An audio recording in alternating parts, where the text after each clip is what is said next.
¿Qué pasa, familia? At the end of this week, OSW is having their Ride Along Arama Drift event. And if you've been following progress with the 350Z, you know that mechanically, I think, I hope, I pray that it's ready to shred. Today we're going to be taking care of some cosmetic-ish issues before the event, like repainting the rear bumper, making DIY door handles out of an old belt, and throwing on this Bridge Moto toe strap, which the fam voted on. You know what it is. Trip and drift. Like this video. Excuse me. Now, the majority of this car is vinyl wrapped, but the bumpers and side skirts were painted. Well, the front bumper was left there, but the others were painted. I started by removing the rear bumper and the lights from it. Then I removed the tint that was on the lights and cleaned those. I thought I was only going to have to wet sand it to remove the clear coat, but after 20 minutes, I busted out the electric sander. I rushed the sanding process, but we'll get into that later. I used a whole can of gloss black paint to cover up those sanding mistakes, spraying a coat every 20 minutes for about 5 hours till the can ran out. Then it was time for the clear coat. I used the clear coat every 20 minutes for about 4 hours, and then I let it sit through the night. I knew it wouldn't come out looking like the vinyl, but I was trying to get it as glossy as possible.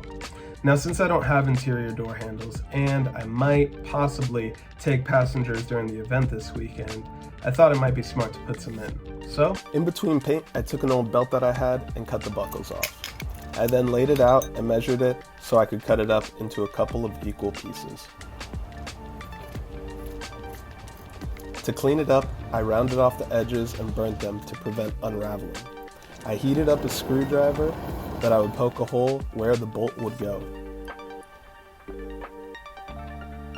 Next, I removed the bolt from the door and reinstall it with the strap.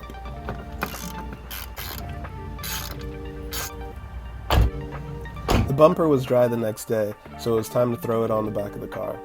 Up close, we could see marks where I rushed the sanding, and I should have went back with the wet sander after the electric sander, but it is a drift car, and at 10 feet away it looks great and matches the rest of the imperfect exterior.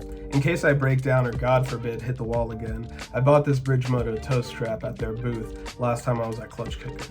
These can be really useful, look good, and are super easy to install on a bash bar like this. Wrapping it around the same way you would a seatbelt harness on a harness bar, feeding it through the loops.